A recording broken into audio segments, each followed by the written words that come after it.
आज सुनिए मंगलवार व्रत कथा। मंगलवार व्रत कथा प्रारंभ। एक बार नैमिषारण्य तीर्थ में 80,000 मुनि एकत्र होकर पुराणों के ज्ञाता श्री सूत जी से पूछने लगे, हे महामुनि, आपने हमें अनेक पुराणों की कथाएं सुनाई हैं।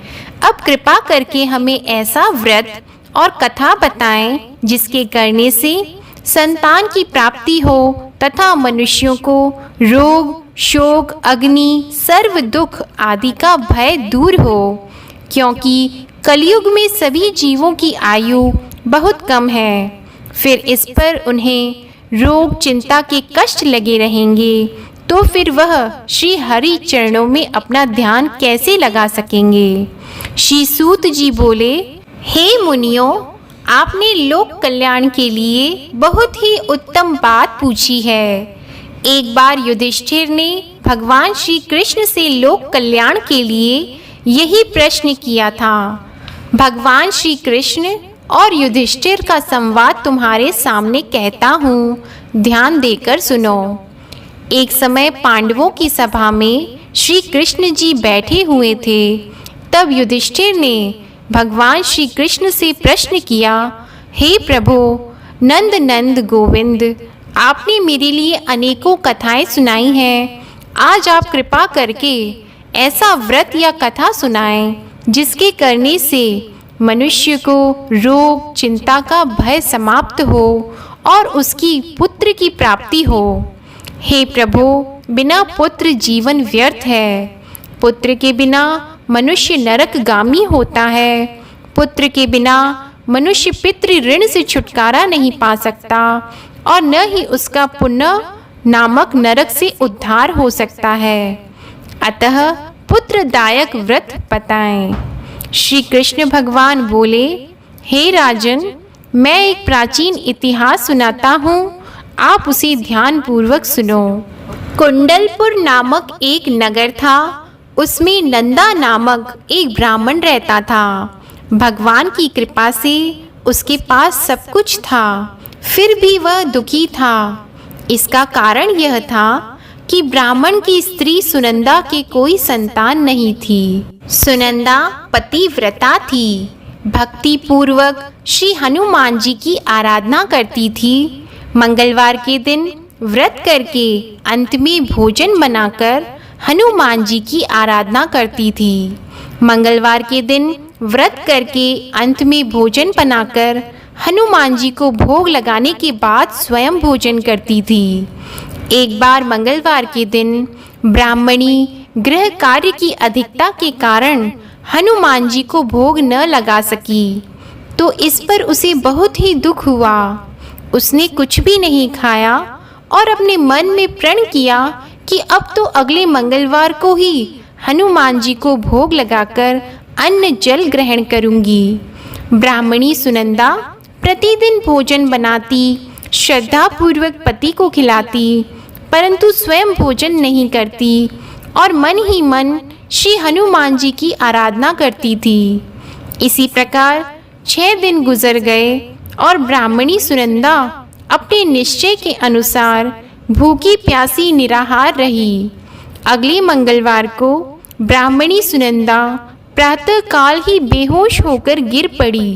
ब्राह्मणी सुनंदा की इस असीम भक्ति के प्रभाव से श्री हनुमान जी बहुत प्रसन्न हुए और प्रकट होकर बोले, सुनंदा, मैं तेरी भक्ति से बहुत प्रसन्न हूँ, तू उठकर वर मांग।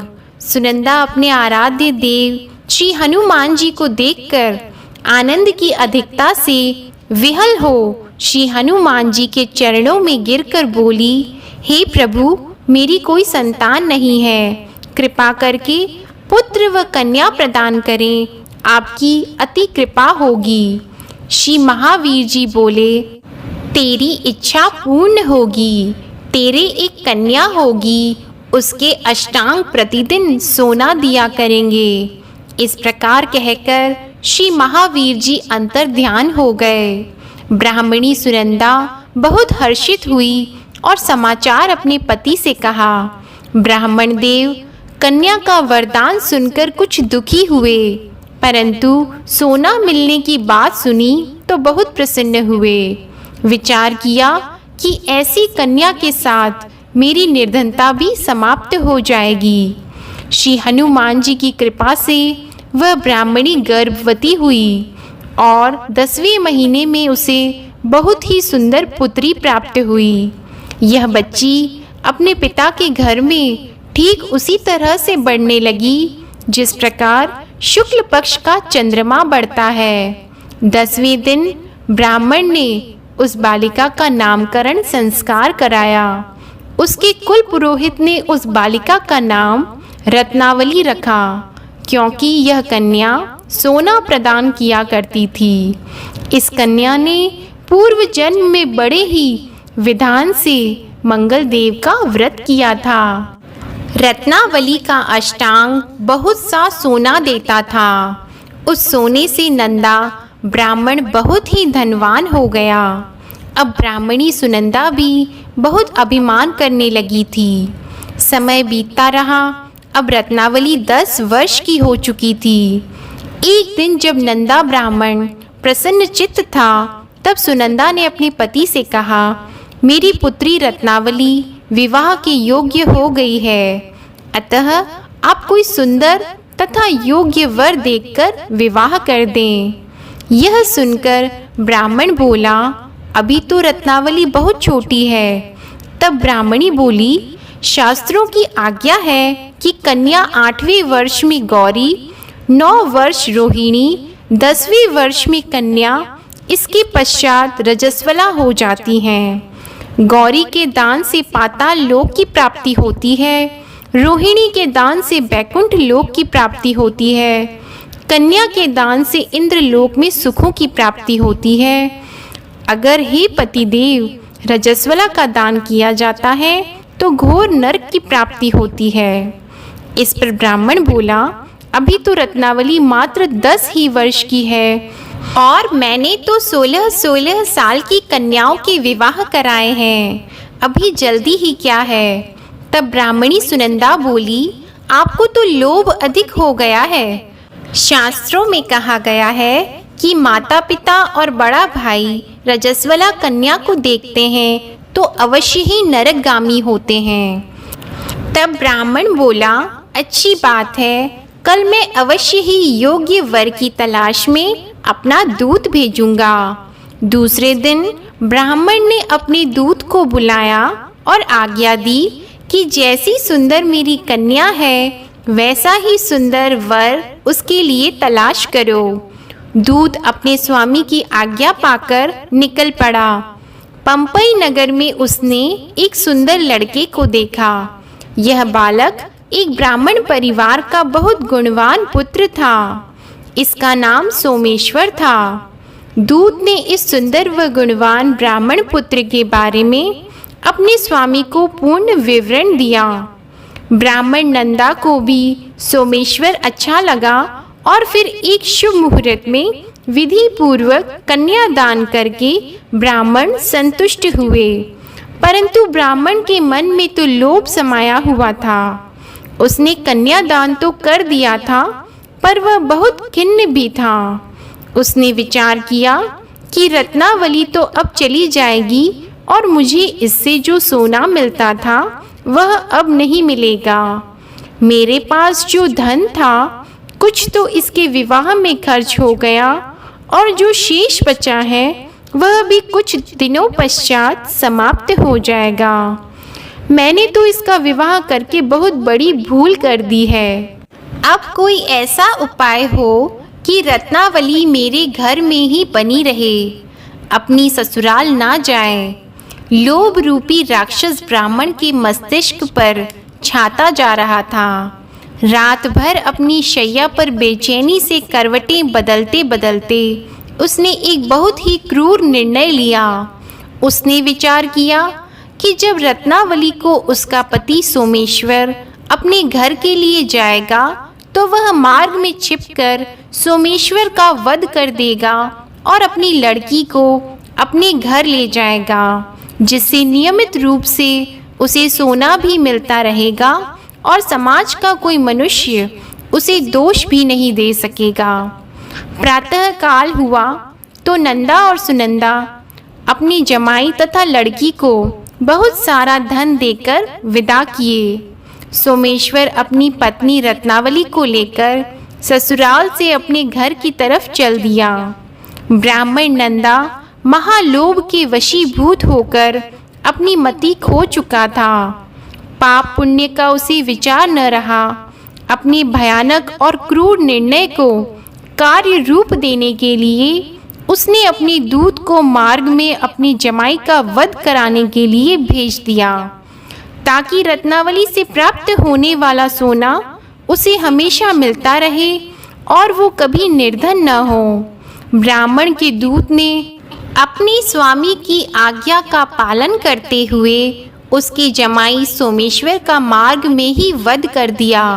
समाचार प्राप्त कर ब्राह्मण नंदा मार्ग में पहुंचा और रुदन करती पुत्री रत्नावली से बोला, हे पुत्री, मार्ग में लुटेरों ने पति का वध कर दिया है। भगवान की इच्छा के आगे किसी का वश नहीं। अब तू घर चल, वहां पर ही रहकर शेष जीवन व्यतीत करना। अपने पति की अकाल मृत्यु से रत्नावली बहुत दुखी हुई। करुण क्रंदन व रुदन करते हुए अपने पिता से बोली, हे पिताजी, इस संसार में जिस स्त्री का पति नहीं है उसका जीना व्यर्थ है। मैं अपने पति के साथ ही अपने शरीर को जला दूंगी और सती होकर अपने इस जन्म को, माता पिता के नाम को और सास ससुर के यश को सार्थक करूंगी। ब्राह्मण नंदा अपनी पुत्री रत्नावली के वचनों को सुनकर बहुत दुखी हुआ। विचार करने लगा, मैंने व्यर्थ ही जमाई वध का पाप अपने सर लिया। रत्नावली तो उसके पीछे अपने प्राण तक देने को तैयार है। मेरा तो दोनों तरफ से मरण हो गया। धन तो अब मिलेगा नहीं।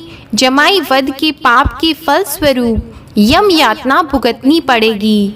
यह सोचकर वह बहुत खिन्न हुआ। सोमेश्वर की चिता बनाई गई। रत्नावली सती होने की इच्छा से अपने पति का सिर अपनी गोद में रखकर चिता में बैठ गई। जैसे ही सोमेश्वर की चिता को अग्नि लगाई गई, वैसे ही प्रसन्न हो मंगल देव वहां प्रकट हुए और बोले, हे रत्नावली, मैं तेरी पति भक्ति से बहुत प्रसन्न हूँ, तू वर मांग। रत्नावली ने अपने पति का जीवन दान मांगा। तब मंगल देव बोले, रत्नावली, तेरा पति अजर अमर है, यह महाविद्वान भी होगा और इसके अतिरिक्त तेरी जो इच्छा हो वह वर मांग। तब रत्नावली बोली, हे ग्रहों के स्वामी, यदि आप मुझ पर प्रसन्न हैं तो मुझे यह वरदान दीजिए कि जो भी मनुष्य मंगलवार के दिन प्रातः काल लाल पुष्प, लाल चंदन से पूजा करके आपका स्मरण करे, उसको रोग व्याधि न हो, स्वजनों से कभी वियोग न हो, सर्प, अग्नि तथा शत्रुओं का भय न रहे। जो स्त्री मंगलवार का व्रत करे वह कभी विधवा न हो। मंगलदेव तथास्तु कहकर अंतर ध्यान हो गए। सोमेश्वर मंगलदेव की कृपा से जीवित हो उठा। रत्नावली अपने पति को पुनः प्राप्त कर बहुत प्रसन्न हुई और मंगलदेव का व्रत प्रत्येक मंगलवार को करके व्रत राज और मंगलदेव की कृपा से इस लोक में सुख ऐश्वर्य को भोगते हुए अंत में अपने पति के साथ स्वर्ग लोक को गई। इस प्रकार जो भी भक्त पूरी श्रद्धा व भक्ति भाव से हनुमान जी की पूजा करता है उसकी सभी मनोकामनाएं पूर्ण होती हैं। आज की कथा समाप्त हुई। बोलो भगवान हनुमान की जय। उम्मीद है आपको यह वीडियो पसंद आया होगा। वीडियो पसंद आए तो वीडियो को लाइक जरूर करें और चैनल को सब्सक्राइब करें।